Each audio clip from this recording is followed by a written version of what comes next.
안녕하세요. 세상의 두 번째 인연 가정의학과 전문의 배지선 원장입니다.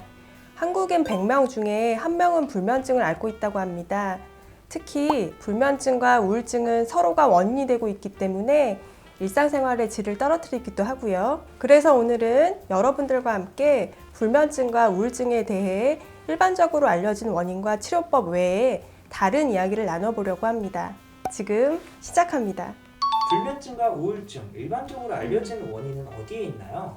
두 가지 질병의 원인은 증상이 지속된 기간, 기저질환, 환경의 변화 등 매우 다양하지만 공통적인 원인으로는 스트레스를 줄 수 있습니다. 우울증과 불면증은 신경 전달 물질과 관계가 많은데요.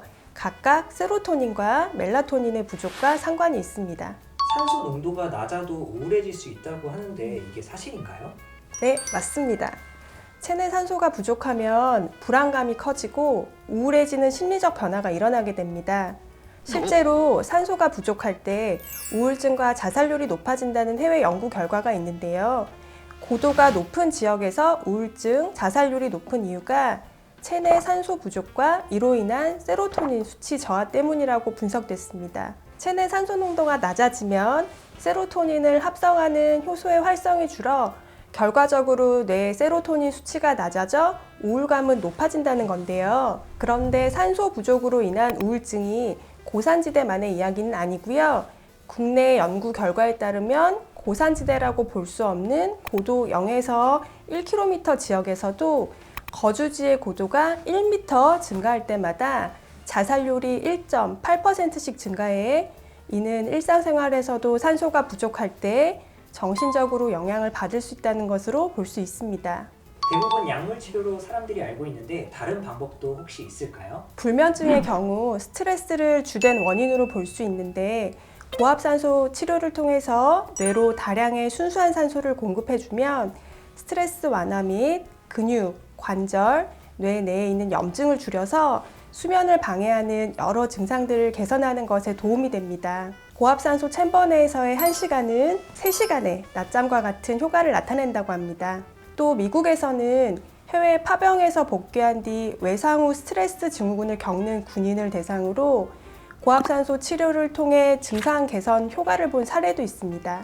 한 달간 총 40회 진료를 받은 30명의 은퇴 군인 중에 29명에서 불안감과 우울증, 자살에 대한 생각, 향정신성 약물 복용이 모두 감소했다고 합니다. 이 치료에 참여한 의료진은 고농도 산소가 혈액순환을 촉진하고 스트레스와 관련된 유전자를 조절해서 증상을 개선한 것으로 설명했습니다.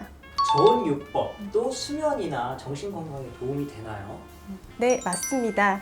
저온요법, 크라이오테라피라고 잘 알고 계시는 이 약 3분의 짧은 시간 동안 질소냉매를 이용해서 영하 110에서 170도의 냉각 사우나를 받는 것인데요. 저온 냉기에 의해서 말초 혈관의 수축이 일어나면서 진통 효과가 있으면서 다시 체온을 올리기 위해 전신 혈류 순환이 촉진이 되면 산소와 영양 공급이 잘 일어나고 반대로 염증 물질과 독소는 배출시키게 됩니다.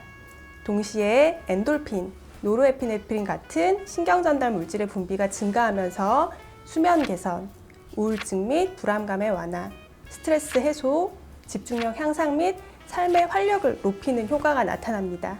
수면을 위한 영양제가 있다고 하는데 원장님 알려주세요. 첫 번째로 S아데노실 L-메티오닌, 줄여서 셈이라고 하는데요. 뭔가 어렵게 들리시겠지만 사실 우리 몸에서 자연적으로 생성되는 항산화제라고 생각하시면 되세요. 유럽에서는 이게 처방약으로 구분이 되어서 우울증이나 간질환, 퇴행성 관절염, 섬유 근육통 치료에 쓰이고 있고요. 이탈리아에서는 우울증 치료제인 프로잡보다 더 많이 사용된다고 합니다. 세미는 세로토닌 합성에 필요한 비타민 B12를 활성화하고 행복 호르몬인 세로토닌 전구체와 수면 호르몬인 멜라토닌의 합성에도 관여하고 관절의 염증과 통증 감소에 효과가 있으며 항암제 간 독성으로부터 간을 보호하고 암 환자의 우울증 치료에도 효과적으로 알려져 있습니다. 화면에 나타나고 있는 그림을 보시면 세로토닌과 멜라토닌 대사 과정에 세미를 비롯해서 비타민 B군, 비타민 C, 마그네슘, 아연, 칼슘 등 다양한 영양소가 필요하므로 같이 보충해 주시면 좋습니다. 그리고 두 번째로 태아닌은 녹차에서 발견되는 아미노산의 일종으로 천연 신경 안정제라고도 불리는데요. 뇌파 중에 알파파를 활성화해서 긴장 완화와 수면의 질을 개선시키게 됩니다. 또한 세로토닌과 도파민 농도에 영향을 미쳐 스트레스 해소와 심신 안정에 도움을 줍니다. 스트레스 외에 관절염, 두통과 같은 통증, 호흡곤란이 있는 심폐질환, 전립선 비대증이 있는 경우에는 불면증의 원인이 될 수 있어서 해당 질환을 먼저 치료하셔야 됩니다. 스트레스 외에 불면증과 우울증에 다른 주요한 원인이 있는지 잘 평가해서 적합한 치료를 해야 하기 때문에 자의로 영양제를 복용하시기보다는 상담을 통해 정확히 본인의 상태를 파악하고 처방받는 것을 권유드리고 싶습니다. 여러분, 오늘 말씀드린 내용들이 도움이 되셨나요? 지금 바로 구독 버튼을 누르시면 이을클리닉과 함께 새로운 인연이 시작됩니다. 좋아요와 알림 설정도 잊지 말고 눌러주세요. 저는 또 다음에 인사드리겠습니다. 지금까지 세상의 두 번째 인연 이을가정의학과 전문의 배지선 원장이었습니다. 시청해주셔서 감사합니다.